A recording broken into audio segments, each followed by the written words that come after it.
ഉമർ ഫൈസി ഉസ്താദ് അവർകൾ എന്നെ നാമനിർദ്ദേശം ചെയ്തപ്പോൾ സത്യം പറഞ്ഞാൽ എനിക്കെന്നെ വല്ലാത്ത അത്ഭുതം.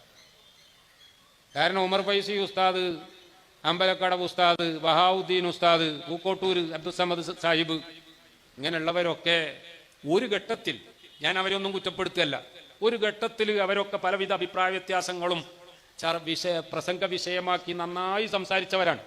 പക്ഷേ ഞാൻ ആലോചിക്കുകയാണ്, മെമ്പറായപ്പോൾ എന്നെ ഫോൺ ചെയ്ത് അഭിനന്ദിച്ച ആദ്യത്തെ ആള് അബ്ദുസമദ് സാഹിബ് പൂക്കോട്ട്.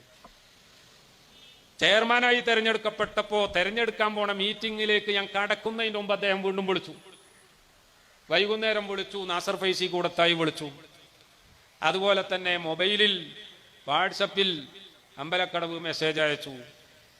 അതുപോലെ ഇ.ടി. മുഹമ്മദ് ബഷീർ MP സാഹിബും, അതുപോലെ തന്നെ നമ്മുടെ ചുള്ളിക്കോടൊക്കെയുള്ള MLA ആയ TV ഇബ്രാഹിം സാഹിബും മറ്റ് ഒരുപാട്, ഞാനിതൊക്കെ അങ്ങനെ എണ്ണി പറയുമ്പോൾ നിങ്ങൾ വിചാരിക്കും ഇദ്ദേഹം വലിപ്പം പറയാണ്, അതുകൊണ്ട് ഞാൻ അത് പറയുന്നില്ല. ഞാൻ ഈ ഉത്തരവാദിത്തം ഏറ്റെടുത്തപ്പോൾ സന്തോഷം വരാനുള്ള കാരണം മാത്രമാണ് പറയണത്. ഇങ്ങനെ എന്നെ എതിർക്കും എന്ന് തോന്നിയവർ പോലും ഈ എല്ലാവിധ സപ്പോർട്ടും, ഫുൾ സപ്പോർട്ട് നൽകി.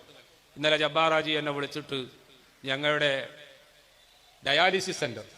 ഡയാലിസിസ് സെന്ററിൽ ഒന്ന് വരണം എന്ന് പറഞ്ഞു. ഞാൻ പറഞ്ഞു സമയം പോലെ വരാം എന്ന് പറഞ്ഞു. മറ്റുള്ള അഭിപ്രായ വ്യത്യാസങ്ങളെ പറ്റിയൊന്നും ഞങ്ങൾ ചർച്ച ചെയ്തിട്ടില്ല.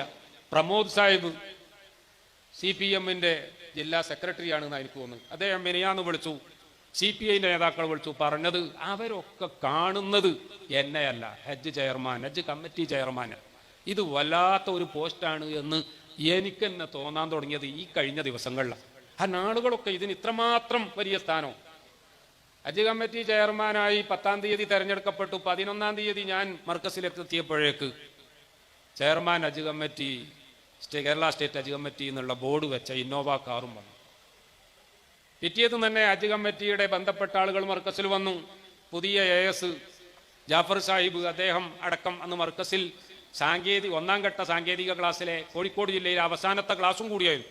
ഇവരെല്ലാവരും കൂടി ഞങ്ങൾ എന്ത് ഹെൽപ്പും ചെയ്യാൻ തയ്യാറാണ്, ഉസ്താദ് ഒന്നുകൊണ്ടും പേടിക്കണ്ട, ഫൈസി ഉസ്താദ് ഉണ്ട് എന്നത് ആ കൂട്ടത്തിൽ എനിക്ക് അതിലേറെ ധൈര്യമായി. കാരണം 2 ടേം തുടർച്ചയായി ഹജ്ജ് കമ്മിറ്റി ചെയർമാനായി